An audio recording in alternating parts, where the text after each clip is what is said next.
Bonjour peuple de Dieu, à Shalom à tous mes bien-aimés et mes bien-aimés, afin que le Seigneur vous comble de bénédictions, car aujourd'hui est un jour nouveau et nous sommes dans l'exaspérance de la loi de Dieu. Nous l'aimons de tout notre cœur, ce Dieu d'amour, ce Dieu qui nous a formés, ce Dieu qui nous a mis vraiment sous sa puissance éternelle, parce qu'il est notre Dieu et nous l'aimons de toute notre force et de toute notre joie. Seigneur, tu es puissant, miséricordieux, et grâce à toi, Seigneur, nous avons cette intelligence de s'approcher vers toi, vers la connaissance de ta parole, parce que la parole, Seigneur, est vraiment une lampe à nos pieds, un sentier qui nous dirige vers ton royaume, et nous sommes tous unis dans un même esprit en cet après-midi, afin de te louer, de célébrer ton nom et de glorifier ta parole qui est vraiment une source pour nos vies. Parce que Seigneur, nous sommes dans la joie et dans la perspective de toujours te suivre jour après jour. Et Seigneur, malgré nos difficultés, malgré nos luttes et nos combats, nous sommes toujours là, Seigneur, prêts à se relever le défi qui est ta parole, le défi de ta grâce, le défi de ton Saint-Esprit. Et nous sommes vraiment heureux de pouvoir accueillir nos frères et nos sœurs en ce moment, qui soient connectés dans le beau nom de Jésus, afin que toute gloire soit rendue à toi, non pas une gloire personnelle ou charnelle, mais une gloire spirituelle, une gloire qui revient à notre Dieu, qui aime un sacrifice vivant, un sacrifice de la bouche qui l'honore, avec que son nom, Seigneur, qui est au-dessus de tout nom, soit glorifié par un peuple de plus en plus nombreux, qui aime son Dieu, qui aime Dieu de tout son cœur, et que nous soyons toujours dans l'allégresse et dans ta sainte présence, parce que tu es miséricordieux, tu es le Dieu avec, trois fois saint, avec qui nous avons une espérance de vie avec toi, Seigneur, et nous voulons te suivre journellement, afin que toute puissance du Saint-Esprit s'ajoute à nos prières, avec que nos prières montent vers toi, et que tu puisses les écouter et les exaucer selon ta volonté, parce que c'est ta volonté qui prime et non pas notre volonté personnelle. Seigneur, nous te remercions, nous te louons, parce que nous allons lire ta parole, nous allons parler de toi, nous allons célébrer ton nom, et Seigneur, instruis-nous, conduis-nous vers toi, Seigneur, afin que nous puissions grandir spirituellement, que nous soyons une famille unie dans un même esprit, et que nous soyons tous resplendis de joie et d'amour. Ô Éternel, combien je t'aime, ô Éternel, combien nous t'aimons, ô Éternel, fais de nous tes instruments, fais de nous ta parole, Seigneur, fais de nous tes membres, afin que nous puissions apporter l'Évangile partout où le monde se meurt, où le monde cherche ta parole, que nous puissions être des instruments entre tes mains, afin que cette parole puisse jaillir de notre bouche et dans nos attitudes, afin que les cœurs soient touchés et qu'ils puissent venir vers toi. Ô Éternel, merci pour tous mes frères et mes sœurs, mes bien-aimés, et shalom pour tout le monde, afin que ton nom soit béni, maintenant et à jamais. Le Seigneur est bon, le Seigneur est miséricordieux, et nous sommes encore en cet après-midi dans une joie profonde, et de suite, on va célébrer le Seigneur avec un chant que beaucoup de gens connaissent, puisque c'est un chant qui remonte quand même maintenant à plusieurs années, et nous le célébrons joyeusement dans l'assemblée. Et ce chant, c'est quel ami fidèle et tendre que nous avons auprès de Jésus. Oh, quel ami fidèle et tendre nous avons en Jésus-Christ, toujours prêt à nous entendre, à répondre à notre oui. Il connaît nos défaillances, nos luttes de chaque jour, sévère en ses exigences, il est riche en son amour. Oh, c'est merveilleux ce chant, comme il est profond, comme il est miséricordieux de le chanter, puisqu'on sent vraiment l'onction du Saint-Esprit dessus, et nous sentons une approche particulière vers le Seigneur. Mes frères et sœurs, Aujourd'hui, nous allons parler d'un thème très important qui est la fidélité. Et bien souvent, nous sommes infidèles dans beaucoup de choses. Et dans le monde, on voit aussi l'infidélité grandissante, aussi bien dans les couples, dans le travail, dans les relations que nous avons les uns envers les autres. La fidélité, elle s'estompe. La fidélité, vraiment, il n'y a presque plus rien de fidèle. Puisque le monde cherche sa propre satisfaction, sa propre gloire, et le monde tourne en dérisoire alors que la fidélité est importante. Combien de couples sont séparés, combien de foyers ont été brisés à cause de l'infidélité, à cause qu'une personne trahit son conjoint ou trahit sa conjointe, et ça amène à une déchirure terrible avec des divorces, avec des séparations de corps et d'esprit, et nous sommes éloignés de beaucoup de choses. La fidélité est importante, mes frères et sœurs, puisque Dieu nous montre sa fidélité en tout égard vers nos vies. Il est fidèle, lui. Il n'a jamais défailli à un seul commandement de sa bouche. Il a toujours accompli sa parole avec justesse, droitesse et surtout avec fidélité. La preuve, c'est que Jésus a toujours été fidèle à son Père. Il a exaucé tout ce qu'il a demandé. Jésus l'a accompli sans être un mauvais élève, sans être un mauvais fils. Il a toujours écouté son Père avec obéissance. L'infidélité est grandiose. Beaucoup de personnes sont infidèles, même entre eux, même en parole, même en geste. Nous n'avons pas de fidélité. Même dans nos églises, il y a de l'infidélité. On n'est pas fidèle, on est instable. Et beaucoup de chrétiens sont ainsi, ils pensent être fidèles mais ne le sont pas. Alors que normalement, la parole de Dieu dit, nous devons être fidèles dans les moindres choses, afin que le Seigneur nous donne de grandes choses si on est fidèle à lui. La fidélité, c'est quelque chose qui est en soi. Et si on est fidèle vers un frère, vers une sœur qui a besoin d'aide, cette fidélité sera récompensée, puisque le Seigneur donne avec amour, avec joie et avec sincérité. La fidélité est importante dans le sens où, si on n'est pas fidèle à Dieu, comment veux-tu être fidèle pour autre chose? La fidélité est quelque chose dans la prière. Ça va prier fidèlement envers le Seigneur. Lis sa parole tous les jours avec fidélité. Écoutez nos frères et sœurs avec fidélité. Écoutez la parole de Dieu avec fidélité. Nous sommes tous et un avec des difficultés, avec des combats, avec nos épreuves de chaque jour. Mais si on n'est pas fidèle à la parole de Dieu, nous pouvons nous débattre humainement. Nous n'y arriverons pas, puisque nous ne sommes pas fidèles à Dieu. Dieu se plaît avec un peuple qui est fidèle. Quand on dit quelque chose, on doit l'accomplir jusqu'au bout. Quand le Seigneur a dit dans sa parole quelque chose, il accomplit jusqu'au bout. Il a été fidèle à aller jusqu'à la croix, Jésus. Il a été fidèle à souffrir pour nous. Il a été fidèle, puisque dans sa parole, il reviendra avec sa fidélité. Je reviendrai chercher mon Église, et nous savons qu'il fera, puisqu'il n'a jamais été infidèle. C'est nous, hommes, que nous sommes infidèles. Nous avons tellement de choses dans notre esprit que nous, parfois, nous négligeons la plupart des choses importantes. Puisque Dieu cherche des hommes et des femmes avec qui il peut avoir confiance, avec qui il y a une certaine fidélité en soi, et non pas toujours oui et ne pas le faire. On n'est pas amené à toujours dire oui, non, et finalement on ne fait pas ce qu'on a à faire.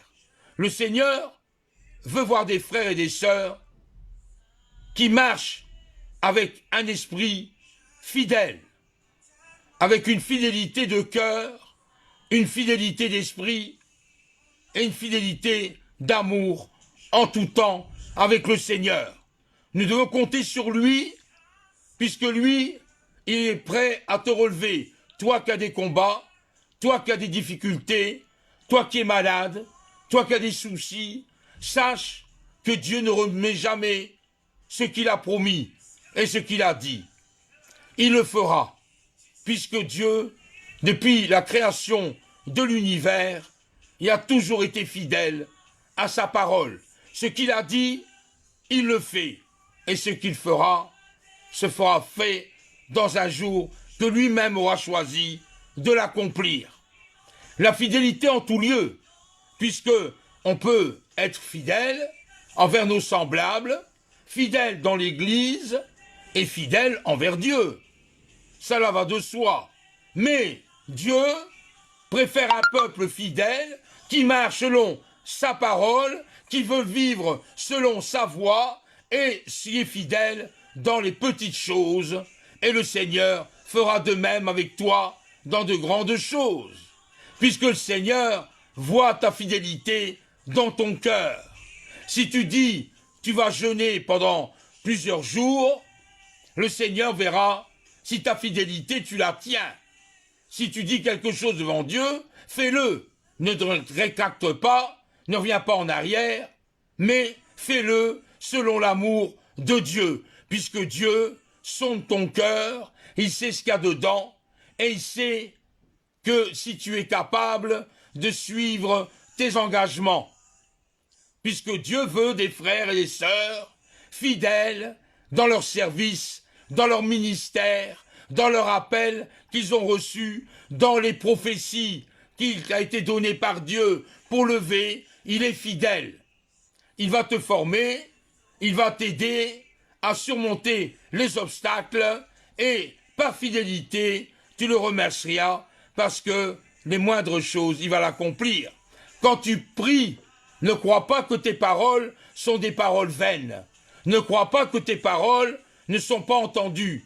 Dieu les entend, il les écoute, mais il va les traiter selon sa volonté et selon la fidélité qu'il y a envers toi, puisque Dieu est fidèle envers toi. Il ne va pas défaillir, lui. Il t'a choisi et il sait de quoi tu as besoin, il le sait. Donc il ne va pas faillir, il ne va pas défaillir, il va rester tangible à la parole de Dieu. Mais toi, viens fidèle, suis-le avec fidélité, écoute-le avec ta force que tu as, afin que la parole de Dieu jaillit dans ton cœur avec facilité et fidélité. Ne sois pas comme le monde, infidèle, qui promet mais qui ne le fait pas, qui dit oui pour satisfaire quelqu'un ou une personne et ne pas le faire. Quand tu t'engages vers un travail, tu dois être fidèle. La fidélité se fait dans le boulot et dans l'heure que tu accomplis. Si tu es fidèle à ton poste, si tu es fidèle aux heures que le patron t'a données ou le directeur, tu dois respecter tes engagements. Si tu arrives en retard, on va te le dire une fois verbalement, tu es en retard. Les excuses, on les connaît. Si tu reviens une deuxième fois en retard, on va te mettre au pied du mur. La troisième fois, tu auras un blâme. Et ensuite, si tu persévères dans cette négligence d'être toujours en retard, la porte va s'ouvrir et on va te dire, voilà, c'est terminé pour toi, tu as eu plusieurs chances, tu ne l'as pas saisi, le C4 est prêt, au revoir et merci. C'est comme ça dans le monde. On n'a pas affaire à des gens mielleux, à des gens qui se mettent en courbette, ils sont exigeants. Ils veulent que tu sois à l'heure, tu dois être à l'heure. C'est une fidélité. Et la fidélité envers Dieu, c'est de prendre un engagement avec Dieu pour prier, pour lire sa parole, de mettre quelques instants, quelques heures, si tu as le temps, devant le Seigneur, et tu t'engages. Tu t'engages pour le servir. Ce n'est pas pour servir soi-même, mais c'est pour servir Dieu. Dieu a besoin de personnes qui lui sont capables, avec courage, avec ténacité, avec un appel bien précis, d'être fidèles en toutes choses envers ton Dieu. Dieu t'aime, Dieu a un plan pour toi, il a un chemin bien défini, mais pour cela, tu dois l'écouter, tu dois savoir la direction que le Seigneur te veut. S'il te présente un plan, suis ce plan, écoute-le. Il a déjà préparé quelque chose que tu ne sais pas, parce qu'il prépare déjà le chemin, il prépare déjà le terrain, et avec fidélité, observe ce que Dieu t'a dit. Quand Dieu a parlé à Noé, il lui a dit, voilà, je te donne les plans, je te donne la dimension du bateau, en longueur, en largeur, en hauteur, les pièces que tu vas faire dans ce bateau, tout était calculé au millimètre près. Tout était fait selon le plan de Dieu. Noé a écouté Dieu avec fidélité, il a écouté avec sincérité, il a fait ce bateau comme Dieu lui a demandé de faire, et il a fait une belle arche qui a pu contenir tous les animaux, et tout a été fait selon la parole de Dieu. Tout a été accompli, puisque Dieu avait déjà préparé un plan bien précis pour la construction de cette arche. Sarah était une femme stérile. Elle ne savait pas avoir d'enfant avec son mari. Mais elle était fidèle à Dieu. Elle n'a jamais défailli envers Dieu. Elle le servait comme elle pouvait envers son Dieu. Dieu lui a promis un fils. Naturellement, vu qu'elle était stérile, plus son âge avançait, c'était impossible d'avoir un enfant d'après elle.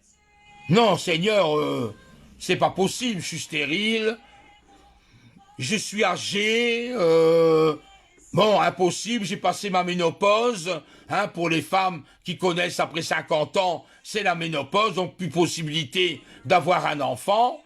Là, c'était pour elle quelque chose impossible. Mais avec Dieu, rien n'est impossible. Tout est possible à celui qui croit. Amen, merci Seigneur. Sarah, elle a patienté et elle a enfanté un fils, parce que Dieu est fidèle à son appel. Il a appelé Sarah, il lui a dit, ça a pris du temps. Sarah n'est pas venue enceinte du jour au lendemain. Non, il a fallu un temps, 10 ans, exactement, 10 ans d'attente encore, après son âge, pour avoir un enfant. Mais Dieu est fidèle, puisqu'il a attendu 10 ans. 10 ans en tant qu'humain, c'est énorme. On dit 10 ans, voilà, ah ben ça fait 10 ans plus de ma vie, c'est énorme. Mais 10 ans pour Dieu, ce n'est pas énorme, puisqu'il est le maître du temps, il est le maître des circonstances, il est le maître de l'été, le printemps, l'hiver et l'automne qu'on connaît. Le Seigneur connaît toutes choses, c'est lui l'univers. Donc on n'a pas à s'inquiéter. C'est vrai que c'est long pour nous, mais pour Dieu, il y a son temps d'agir, son temps de faire des choses. Et Sarah, elle a eu un enfant, parce que Dieu est fidèle à ce qu'il donne. S'il t'a donné un talent, s'il t'a donné un don, s'il t'a donné quelque chose, le Seigneur ne se repent jamais. Il a donné à toi d'utiliser ce qu'il t'a donné pour l'accomplissement de sa parole et pour le bien-être des autres. Puisqu'un don n'est pas fait pour soi, c'est le partager avec d'autres personnes. Si Jésus t'a donné un don de guérison, ce don de guérison, tu l'as reçu grâce au Seigneur.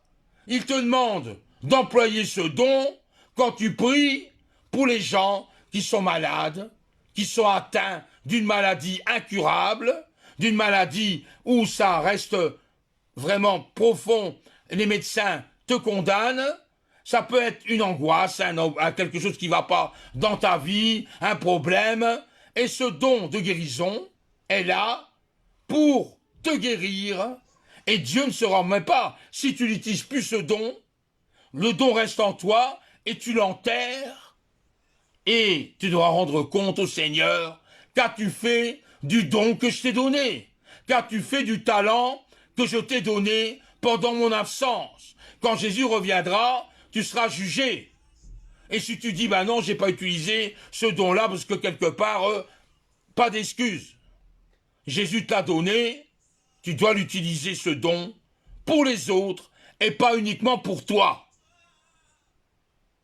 Parce que bien souvent, on accapare les dons pour la gloire personnelle et pour être sur un piédestal. Je suis guérisseur, je guéris des gens. Ce n'est pas toi qui guéris, tu n'es pas guérisseur. C'est Jésus à travers toi qui guérit les gens.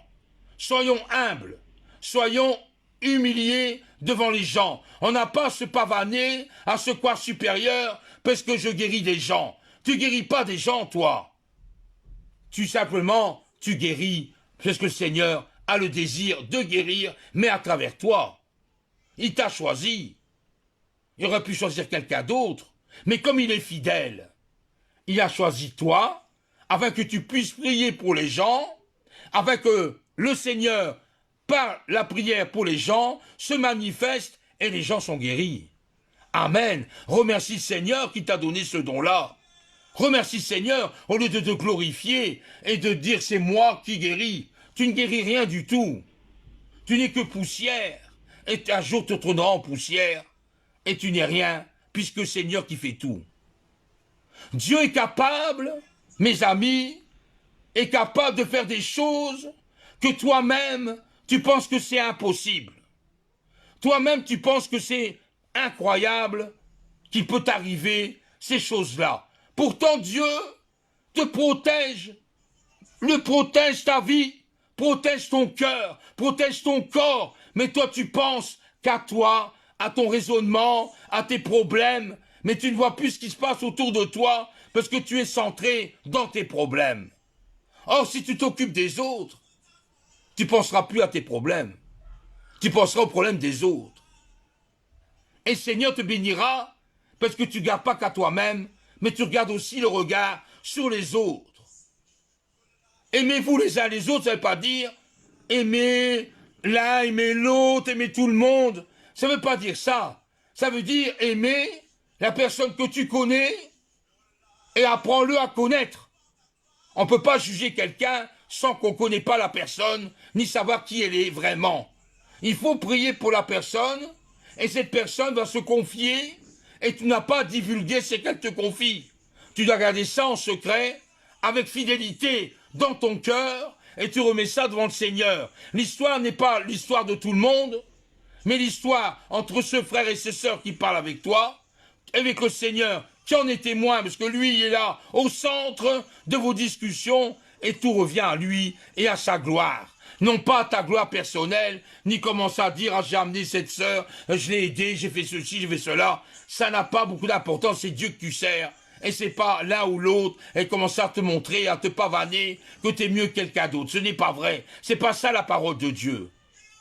Les apôtres se disaient pas apôtres. Ils disaient pas, je suis apôtre et je suis arrivé au sommet. Ils se disaient serviteurs. Serviteurs du peuple. Ils se disaient disciples du Seigneur, en n'ayant aucun titre, mais en ayant l'amour dans leur cœur. Ils persévéraient dans la prière, ils persévéraient dans la communion fraternelle, ils étaient tous au même niveau, il n'y avait pas de plus haut, plus bas, comme une hiérarchie, comme à l'armée, un sergent, un lieutenant, un capitaine, un colonel, il n'y a pas ça. Ça, c'est les hommes qui créent ce genre de grade.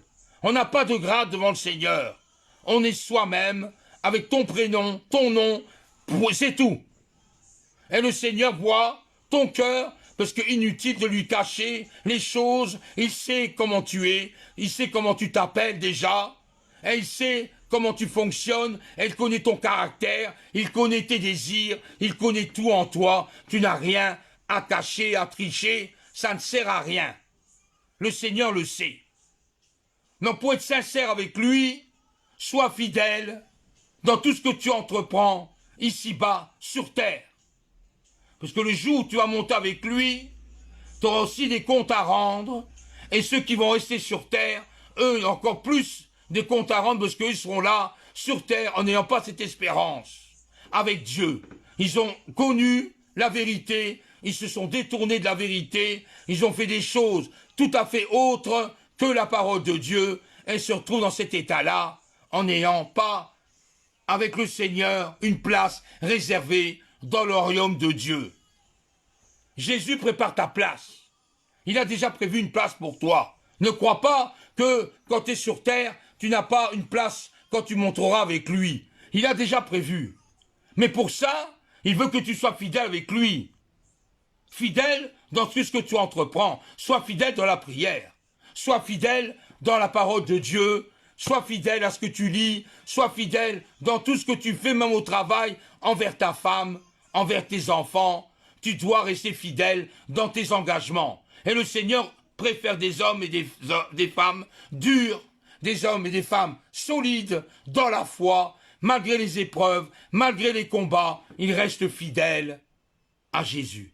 Ils ne baissent pas les bras. Ils ont espérance que Dieu va les délivrer, que Dieu va les aider. Ils savent, par fidélité, que Dieu n'a jamais failli à sa parole. Ce qui est écrit là-dedans, il l'accomplit, il va encore l'accomplir, et il l'accomplira jusqu'à ce que tout sera fait selon sa volonté, puisque la parole est la vérité. Il n'y a pas de faux dans la parole de Dieu. Tout est vrai, tout est sincère, et tout est fidèle.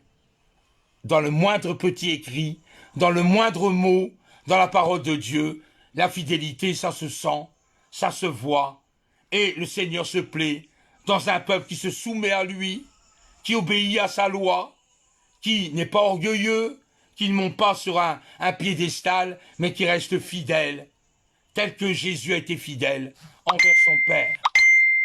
On doit rester fidèle dans tous nos luttes, dans tous nos combats, dans tous nos problèmes de difficultés, puisque lui, il reste fidèle à lui-même, fidèle à ce qu'il dit, et fidèle, prêt à te délivrer de tes soucis, prêt à te guérir de ta maladie, parce qu'il sait que ton cœur est pur, il sait que ton cœur est vrai, et il n'y a pas de faute, et il n'y a pas de méchanceté en toi. Tu es renouvelé par le Saint-Esprit, tu as passé par la nouvelle naissance, et tu sais que le Seigneur a préparé un plan, a préparé quelque chose pour toi. Parce que quand tu es chrétien, tu n'es pas assis avec des lauriers et ne rien faire.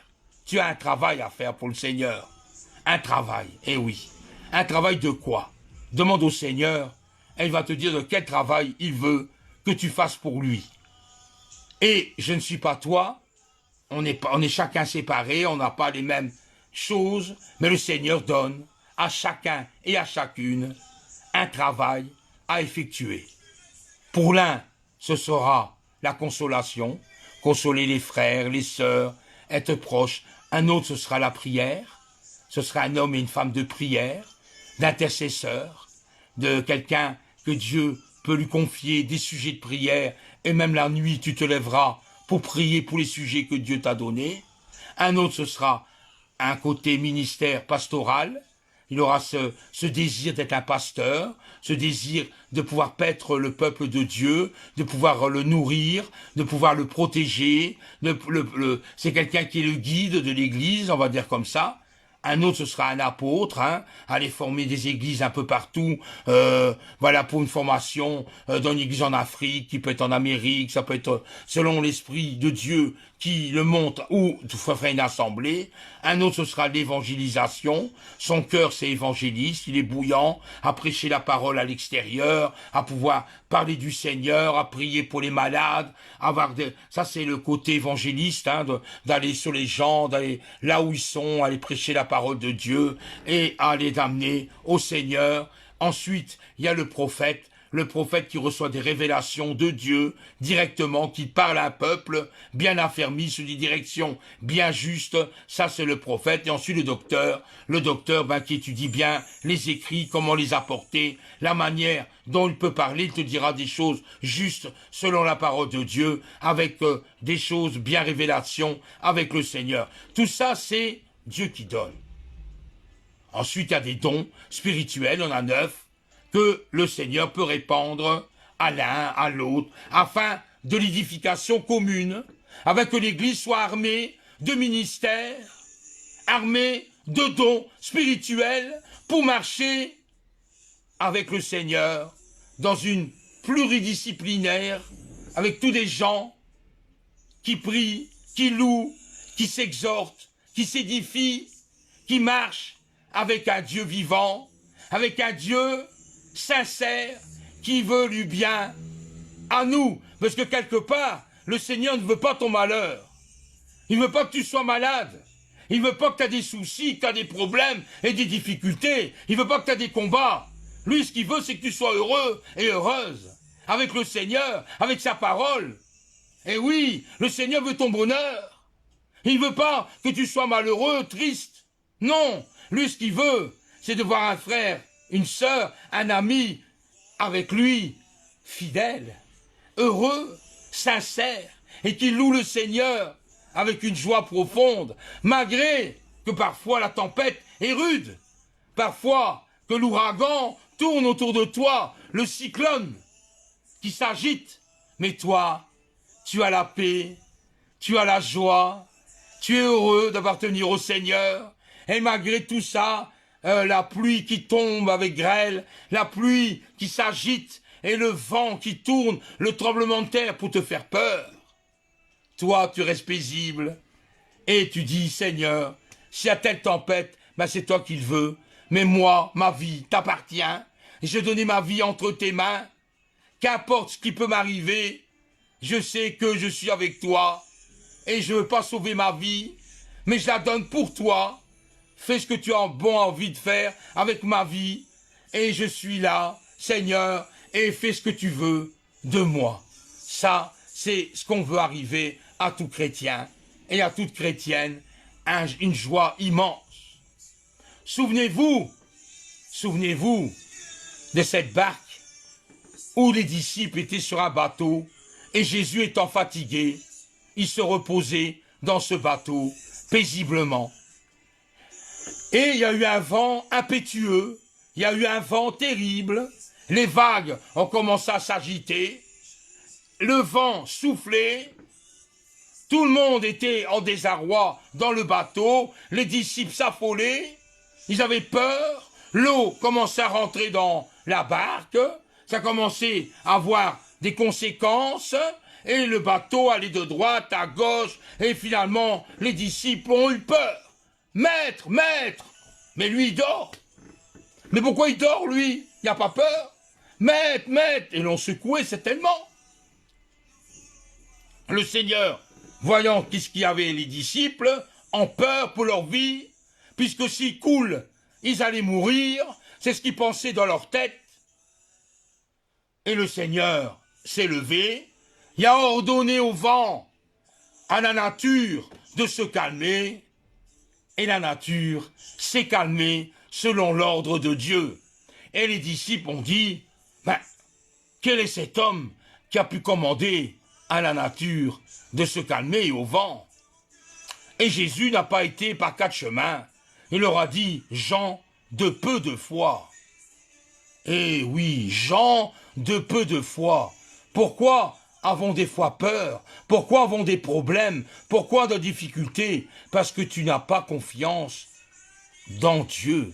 Tu n'as pas confiance en lui. Tu perds tes pédales dès que tu as un problème. Tu commences à perdre ta foi quand tu vois le problème surgir de plus en plus dans ta vie et tu dis à quoi bon, j'abandonne. Le Seigneur est toujours là. Tu n'as pas à l'abandonner, mais il a un plan pour toi malgré les tempêtes. Il sait où il doit aller et il sait où il va.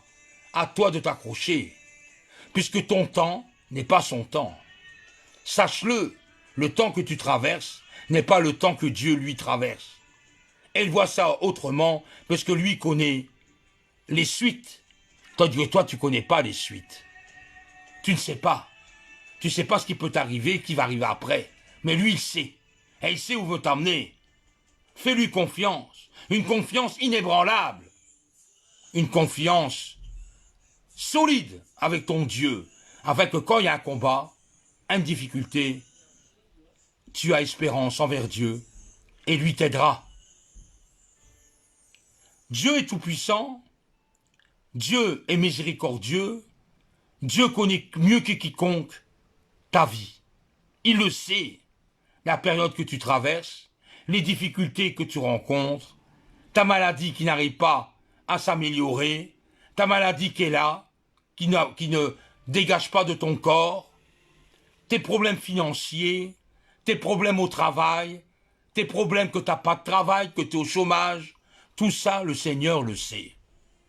Mais ce qu'il attend de toi, c'est de faire confiance en disant « Seigneur, je traverse telle circonstance, tel problème, je m'en occupe plus, j'ai assez combattu de mes propres forces, j'ai fait tout ce que j'ai pu, je n'y arrive pas de moi-même, Seigneur, je remets ça devant toi, fais bon te semble, puisque moi j'abandonne.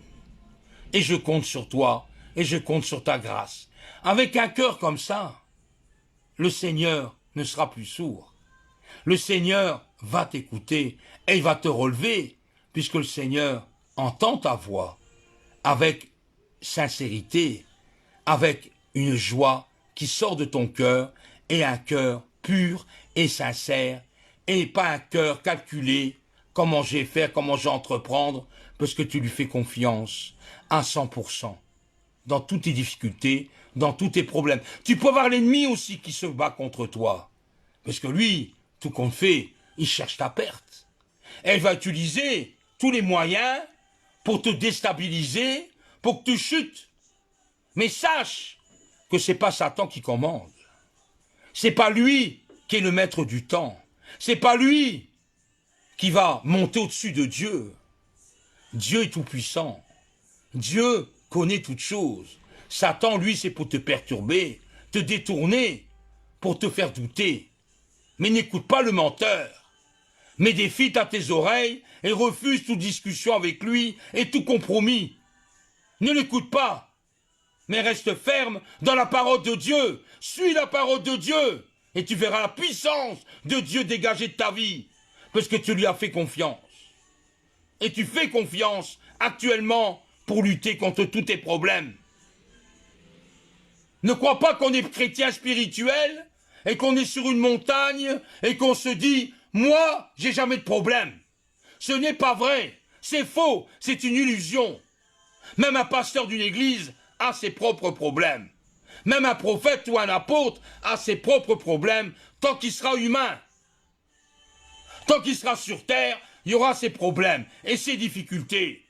Mais cet homme ou cette femme de Dieu se repose sur la parole, puisque la parole ne défaillit pas. La parole sera son secours. La parole est sa force et son bouclier. Il sera faire face à l'ennemi et faire face aux adversités, puisqu'il a fait confiance en sa parole. La parole est une source de vie. Sans connaître cette parole, tu n'es qu'un homme et une femme qui va mourir. Pas physiquement, mais mourir spirituellement, et tu vas baisser les bras au moindre problème, puisque tu t'es pas reposé sur sa parole.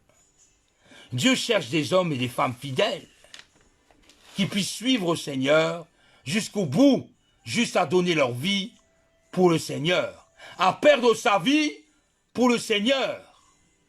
Quand je vois des frères et des sœurs qui sont persécutés dans certains pays, comme en Chine, comme dans certains pays communistes, où on interdit les frères et sœurs de louer le Seigneur, ils sont même torturés, jusque des fois à la mort, mais ils ne renient pas Jésus, malgré leurs souffrances, malgré les atrocités qu'ils subissent, malgré les femmes qui se font violer par plusieurs soldats parce qu'ils croient en Dieu.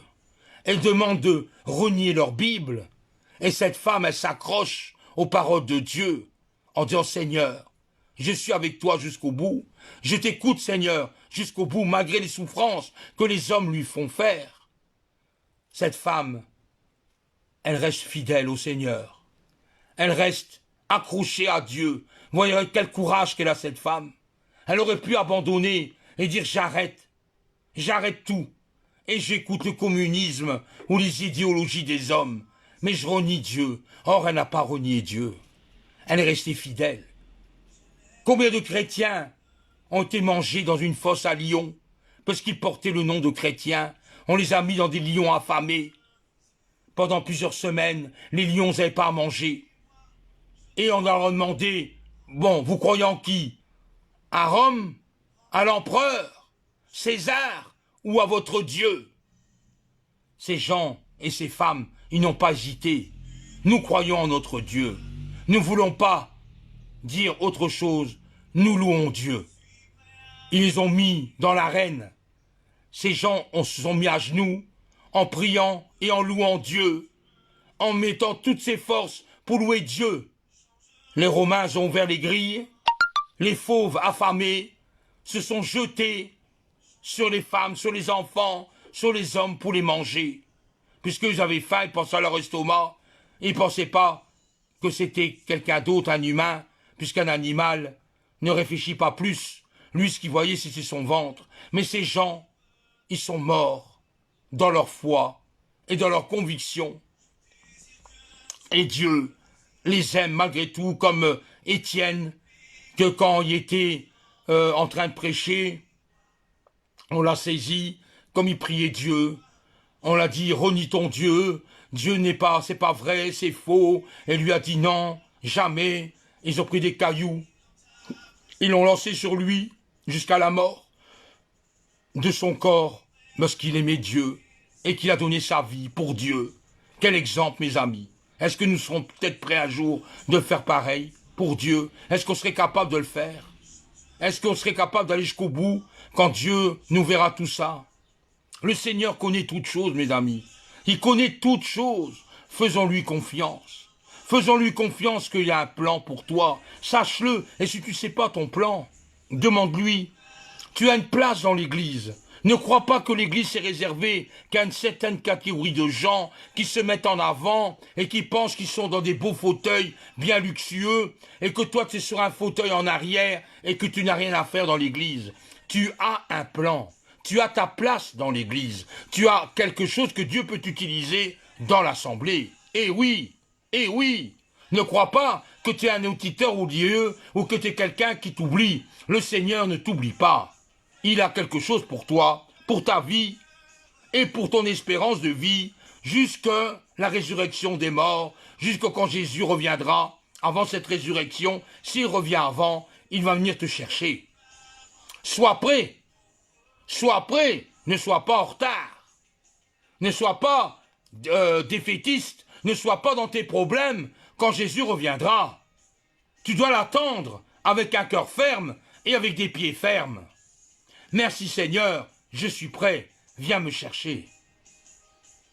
Mais avant toute chose, tu dois savoir où est ta place. Qu'est-ce qui est prévu pour toi dans le plan de Dieu? Qu'est-ce qui est prévu pour ta vie, pour les autres? Parce que le tout, c'est que quand tu es sauvé, ce n'est pas pour être sauvé seul, mais tu es sauvé pour les autres. Et les autres ont besoin de toi. Si tu as une parole de consolation, si Dieu t'a pourvu d'être un frère ou une sœur, compatissant, en écoutant les difficultés des autres et qui te donne des paroles de Dieu qui touchent leur cœur pour qu'ils puissent se relever, ben Dieu t'a donné quelque chose. Ça peut être garnir l'église. Ton cœur, c'est de mettre des fleurs, que ce soit beau quand les frères et sœurs rentrent dans l'église et qu'ils voient des belles fleurs, un parfum agréable, pas un parfum avec des encens, mais un parfum de fleurs, un parfum qui ravive ton odorat, tu seras content. Une belle chaise bien lavée, bien propre, pour t'asseoir, c'est merveilleux. Ça peut être une agape, ça peut être, tiens mon frère, j'ai quelque chose pour toi, je sais que tu aimes bien le café, Je t'ai préparé une petite tasse de café, en veux-tu? Merci Seigneur, parce qu'elle a pensé à moi pour ma tasse de café, alors que j'aime si bien mon café. Ah, j'ai préparé pour toi un petit texte pour t'encourager, parce que j'ai vu que ces derniers temps, tu n'étais pas bien. J'ai préparé quelque chose pour toi. Tiens, voilà, je te le donne. Et en lisant, ah ben disons, ce frère et cette sœur, elle était juste. Ah, vraiment, ça me fait plaisir. C'est un petit geste de rien du tout, mais ça fait plaisir. Tu vois quelqu'un arriver dans l'église que tu ne connais pas, ne sois pas comme les étrangers, tourner ta tête, regarder en l'air, comme si tu n'as pas vu cette personne. Bien au contraire, tu la vois. Tiens, bonjour, enchanté, je suis content de faire votre connaissance. Ben voilà, arrivé dans la maison du Seigneur. Si vous voulez une place, vous voulez vous asseoir où? Plus près, au milieu, vers la fin? C'est comme vous désirez, hein, c'est vous qui choisissez. Ah, mais je vais m'asseoir là, ok.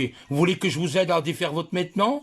Votre manteau? Ah ben, je vais vous aider. Et je mets là, hein, madame ou monsieur, je mets au crochet, à côté de vous, comme ça vous savez. Et si vous avez moins de questions, si vous avez des petits problèmes, n'hésitez pas, nous sommes là, à votre écoute, et nous sommes pour vous écouter si vous avez des soucis, ou si vous ne comprenez pas bien la parole de Dieu, ou ça vous met quelque chose en désarroi chez vous, n'hésitez pas, nous sommes là pour vous, et je reste pas loin de vous, je serai pas loin, je serai peut-être à une chaise ou deux chaises, afin que vous soyez relax, et que vous soyez bien, pendant cette période où le pasteur va prêcher, il va parler, où il y a les prières, et tout ça c'est merveilleux, puisque cette personne se sent entourée, elle se sent aimée, quelque part, elle dit, ah, je suis pas comme ici, comme une étrangère, qu'on me connaît pas, qu'on me regarde, mais qu'on me regarde pas, finalement c'est avec dédain que, mais là non, les frères et sœurs sont aux petits soins, et quand le culte est terminé, vous voulez une tasse de café, madame, ou un verre d'eau, ou un verre de limonade, nous sommes là pour vous donner quelque chose.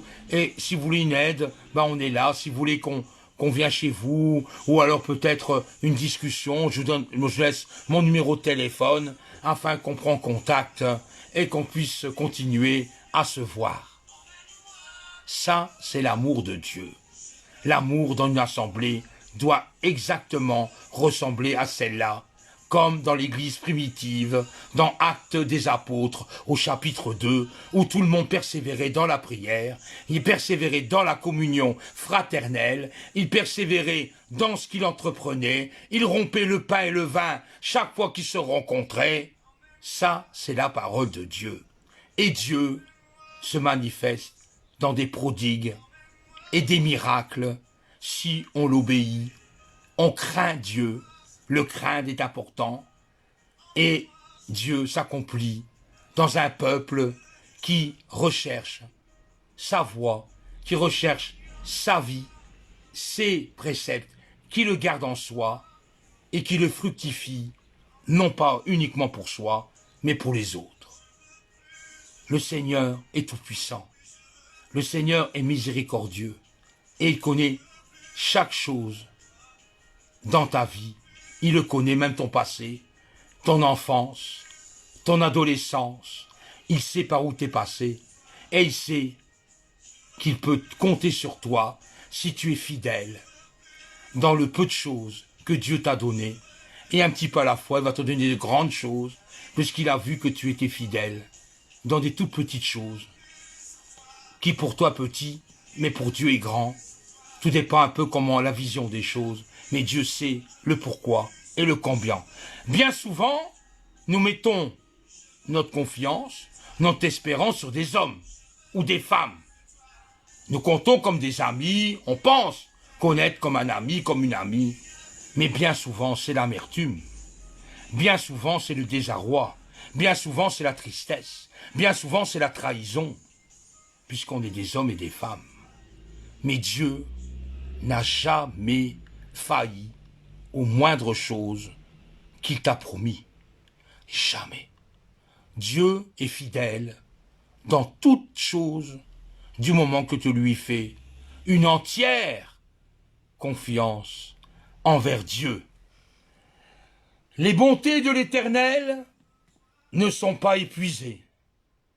Ses compassions ne sont pas à leur terme. Elles se renouvellent chaque matin.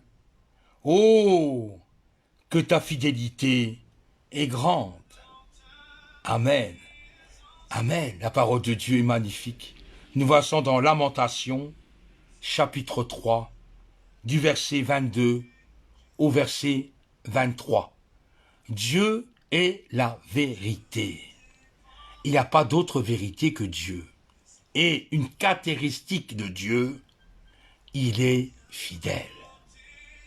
Il restera fidèle et sera toujours fidèle à tout ce qu'il a fait et tout ce qu'il a entrepris. Il est l'unique personne, on pourrait dire personne entre guillemets, Dieu fidèle. Dieu est fidèle. Lui, par qui nous avons été appelés à la communion de son Fils Jésus-Christ, notre Seigneur. Dieu est fidèle. On voit ça dans 1 Corinthiens, chapitre 1er, au verset 9. Dieu, encore une fois, est fidèle. Merci Seigneur de nous répéter, c'est la parole de Dieu. Dieu est fidèle, qui ne permettra pas que vous soyez tentés au-delà de ce que vous pouvez supporter. Mais, avec la tentation, il fera aussi l'issue afin que vous puissiez la supporter. Amen. Là, c'est autre chose. Nous sommes dans 1 Corinthiens, chapitre 10, au verset 13. Dieu est fidèle, et quand tu as des combats, tu as des soucis, tu as des épreuves, tu es tenté, Dieu a la solution. Il suffit de lui demander et ne pas te débattre toi-même, mais de demander avec Dieu comment s'en sortir de ces ou de ce problème. Il connaît les choses. Il suffit de lui faire confiance, tout simplement. Et il ne va pas te tenter au-delà de tes forces, au-delà de ce que tu peux supporter. Et oui, si tu as des combats, il ne va pas permettre que tu aies des combats encore plus, et que tu sois alité dans ton lit, et que finalement, tu arrives à une dépression, tu arrives à plus voir le bout, puisque tu n'as plus rien. Non, non. Dieu va te permettre certaines limites, et au moment où tu dis j'en ai assez, c'est là que Dieu intervient. Amen. Parce qu'il sait jusqu'où tu peux supporter les choses. Il connaît, il te connaît. Donc inutile de te cacher, il te connaît. Et il sait de quoi tu es capable de faire, jusqu'où tu peux supporter tes difficultés, tes problèmes. Il le sait. Et à un moment donné, tu ne sais plus faire face. Et tu fais appel à qui? À l'Éternel, à Dieu, qui est tout-puissant et qui est fidèle dans sa parole. Et il sait comment t'en sortir. Parce que lui sait jusqu'où tu peux supporter les choses. Le Dieu de paix, amen, ce qu'ils appellent aussi Dieu de paix, il est en paix, Seigneur. Le Dieu de paix lui-même vous sanctifie entièrement et que votre esprit, votre âme et votre corps, tout entier, soient conservés sans reproche à la venue de notre Seigneur Jésus-Christ, celui par qui vous appelle, est fidèle et il le fera. Amen. Il est fidèle. Quand Dieu nous a créés, il a formé un corps de poussière, un esprit et une âme. Et l'esprit, l'âme et le corps, c'est ce que Dieu a formé en nous. Et il est fidèle à sa création, il est fidèle à sa créature qu'il a fabriquée, et il sait qui on est, et il est fidèle quand il t'appelle, et tout ce qu'il a entrepris pour toi, il le fera, puisqu'il sait qu'il ne se repent jamais de ce qu'il a donné. Amen, merci Seigneur pour toutes ces paroles. On voit ça dans 1 Thessaloniciens, chapitre 5, du verset 23 au numéro 24. La fidélité est la parole de Dieu. la fidélité est la parole de Dieu, puisque Dieu est fidèle à sa parole, et il est fidèle à ce qu'il a écrit, fidèle à ce qu'il a annoncé, et fidèle à ce qu'il a fait pour nos vies.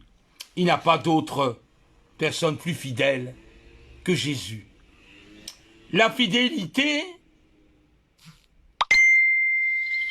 selon la parole et selon la doctrine, qui est la parole de Dieu, c'est une fidélité constante. On voit ça dans Tite, chapitre 1er, au verset 9.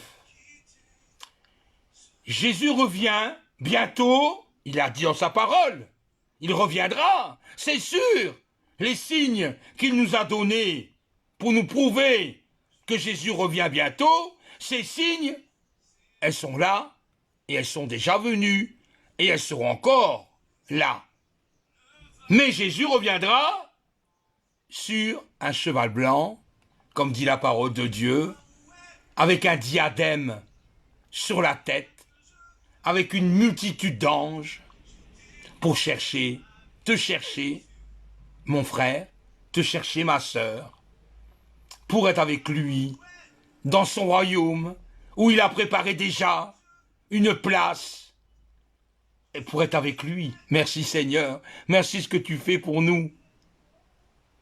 Il vient pour juger la terre. Jésus reviendra juger, effectivement, tout être humain sur la terre, où nous avons des choses à dire, et pour les méchants, pas les méchants, mais les méchants, comme dit la parole de Dieu, ce sont ceux qui ne veulent pas écouter Dieu, qui sont païens, qui sont laïcs. Il vient pour juger la terre. Il jugera le monde avec justice. Ben oui, il ne va pas juger le monde avec injustice, avec justice de la parole de Dieu, et selon la connaissance, et selon la parole de Dieu, on va être jugé. Avec justice. Et les peuples, et le monde, tout le monde, selon la fidélité. Amen, merci Seigneur. Donc, tu nous demandes d'être fidèle envers toi, fidèle dans ta parole, fidèle dans tes commandements, dans tes préceptes, on doit être fidèle et le suivre. C'est Jésus qui parle. C'est Dieu qui se révèle dans la fidélité. Nous voyons ça dans le psaume 96, verset 13. Éternel, écoute ma prière. Mais oui, quand on prie à Dieu, n'est-ce pas? Mais ce psalmiste, Éternel, écoute ma prière, prête l'oreille à mes supplications. Dans ta fidélité, réponds-moi dans ta justice. Amen. Quelques phrases et ça en dit long. Ça en dit beaucoup de choses. La fidélité, la supplication, la justice. Et Dieu écoute. Selon ce que tu fais pour le Seigneur. Nous voyons ça dans le psaume 145 au verset 1. Si nous confessons nos péchés, il est fidèle, amen, et juste pour nous pardonner nos péchés et nous purifier de toute iniquité, dit le Seigneur, dans 1 Jean, chapitre 1er, au verset 9. Si nous confessons nos péchés, lui, il est fidèle à nous les pardonner. Si nous commettons une faute, il est fidèle de te pardonner. Si tu t'écartes sur le chemin, il est fidèle de te remettre sur le chemin. Le Seigneur est tout-puissant. Faisons-lui confiance, mes frères et sœurs. Mettons notre confiance en l'Éternel, puisqu'il est fidèle avec nous et il nous aime tels que nous sommes, avec une fidélité sincère, une fidélité à toute épreuve. Soyez bénis, peuple de Dieu, soyez dans l'allégresse, soyez dans l'amour, soyez dans la fidélité, et soyez courageux envers le Seigneur, parce qu'il a déjà fait beaucoup pour toi, mais il peut encore faire beaucoup de choses si tu reposes sur lui et sur sa parole. En tout cas, moi, je vous dis à bientôt, pas plus tard que demain, à 15 heures. Et ce soir à 18 heures, il y a le groupe Hosanna. Ce sont mes enfants avec ma femme qui animent les enfants pour la gloire de l'Éternel, afin qu'ils puissent s'exprimer avec leurs mots d'enfant. Et Dieu se plaît au milieu d'un peuple qui le loue, qui le célèbre, qui le chante, qui surtout lui fait confiance et en fidélité dans les moindres choses. Que le Seigneur vous bénisse. Moi, je vous remets tout ça demain à 15 heures. D'ici ce temps-là, shalom, peuple de Dieu. Moi, en tout cas, je vous aime de l'amour de Dieu et j'attends qu'une chose, d'être demain à 15 heures, d'être avec vous dans la présence du Seigneur également. Amen.